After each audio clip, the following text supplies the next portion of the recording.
Welcome back. We've spent the last couple of minutes getting into the world of Prince Adedayo Adeyeye. He was the former Minister of State for Works and presently the National Publicity Secretary of the People's Democratic Party. Thanks for staying with us. Thank you. So you mentioned earlier that you left the AD, later metamorphosed into the ACN, obviously, because of you felt you were disenfranchised from getting the ticket to run for the Ekiti State governorship seat, and then you moved to the PDP.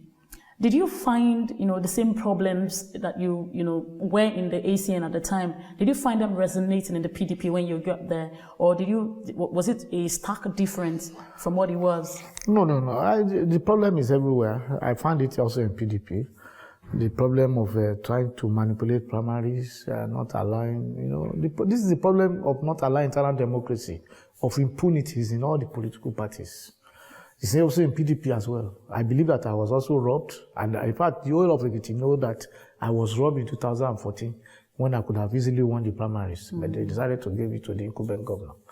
So, it's in every political party. The only difference was that I believe that the PDP has, what I find different is that it's not as suffocating as the then ACN, AC then, as the ACN, AC was going to be so suffocating with only one or two people dictating all the things there. The PDP was a larger party. There was more freedom, more opportunities for people to express themselves in the PDP. And I did not find like I said, it's not as suffocating as the other party.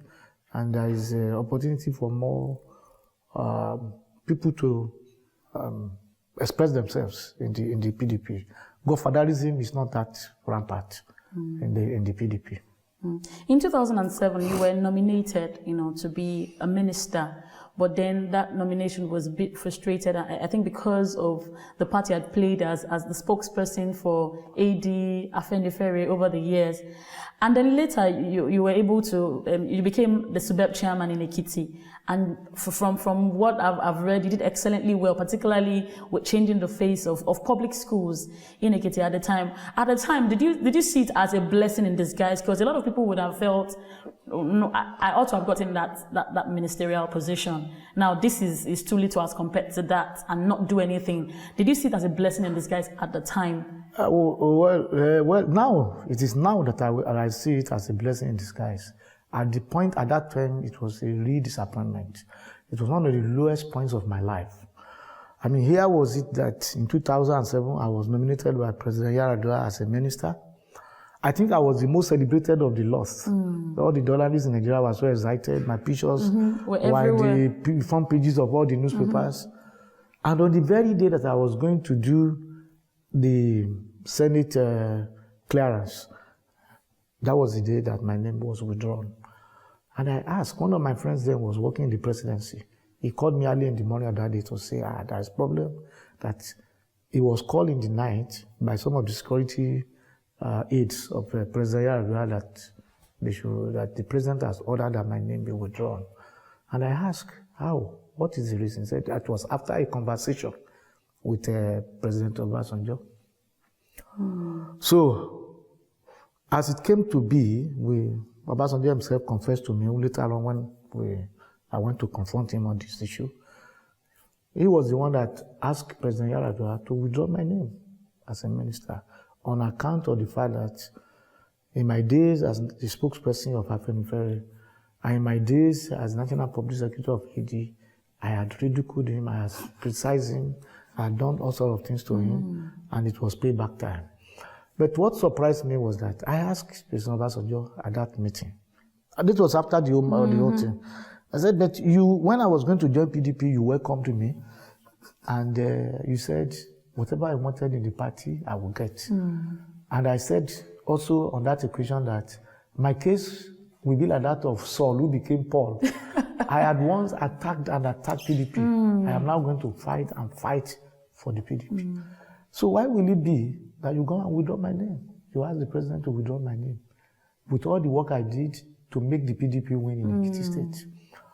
He said a lot of the petitions against me, in fact, some of the things that of course, I was aware that about 30 petitions were written against me.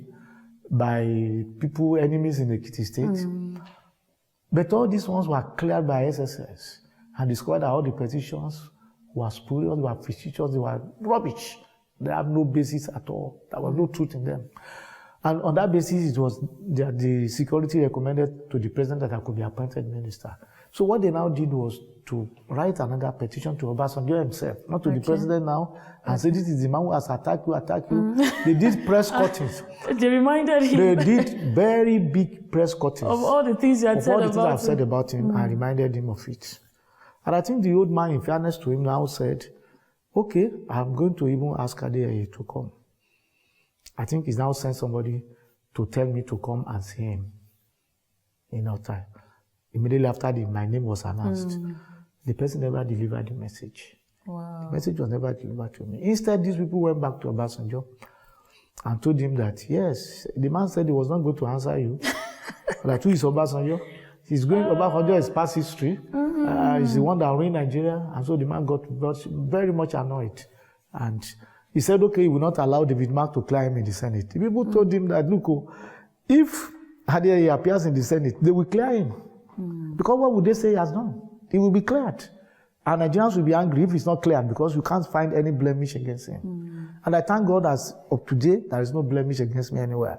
The SUBEB job, initially when it was, somebody mentioned it to me, I felt it was beneath my status at that point in time. And that people will look at it that this guy is desperate for position. You are nominated to be a minister. Now you want to come and take SUBEB chairman in a state. When your colleagues, people who are nominated with you are now ministers. On federal level. But then, the former governor of Ekiti State convinced me, he said, look, service is service. I know you can do well in this place. Please come and take it up. Fortunately, we have never appointed anybody there. So I decided to take it up to see, so that people don't think it is a question of pride. Now, 2018 is around the corner. Do you have plans to contest in Ekiti? Oh, I have plans. I am already on. I think in the last 2 weeks, some of my big boss have started appearing in Ekiti. People know that I'm going to contest in Ekiti in 2014. I've said it. I'm going to contest. Forget about what the governor there did, saying that, yes, anointed his deputy. This will not work, and we are not going to allow it to work. Let me ask you what the Ekiti state of your dream is. That Ekiti state that you envisage and you want to wake up to see one day. I am praying that as I prayed to God and God answered me when I became chairman of SUBEB, I prayed to God, I said, God, let me be able to make an impact that has never been made here before. And God answered the prayer. And that when I leave, for many, many years, let people continue to have nostalgic feeling from my era. That is the prayer I'm going to offer. If God gives me the opportunity to become governor of Ekiti State, I want to make a mark that nobody has ever made. I want to make it the #1 state in Nigeria. People may think it's impossible, but I don't think so. Nothing is ever impossible before God. I want to change. I want to make it the #1 in education again. Not by pride, by saying we won. We came so number in WAEC or NECO, no. That when people get to it, they will say the infrastructure there is #1. The quality of the teachers is #1. Everything there is #1. So, agricultural revolution, educational revolution, industrial revolution. Ekiti State has no single industry. Maybe we are the only state in Nigeria, I don't know where any other state, but we don't have a single industry. And to think of the fact that in 1967 we have a textile factory. 50 years ago. And all our fathers, including my own father who was an Oba, who came for the opening ceremony in Adeyeye, were praying that in 10 years they should have more than 10 industries. And today, 50 years, there is none. Even that one has collapsed. Are we moving forward? Are we retrogressing? So, there must be a conscious effort to begin the industrialization of the state. It is not doing bridge that we don't care, that we don't need, that will solve the problem. We need to create employment opportunities. And that we will do. All of them work together. When you begin an agricultural revolution, there will be agro-allied industries coming out of that as a consequence of that. And then the education, when you begin to have more higher institutions, the researches that will come out of there will also help to generate new industries, improve industries and agriculture. We can organize our people to do all these things. They are brilliant people. A lot of people, I see tailors in Ekiti who have master's degree, who have degree holders. So you give them little incentive, they will excel. there is a small computer village going on in there. We are going to encourage it.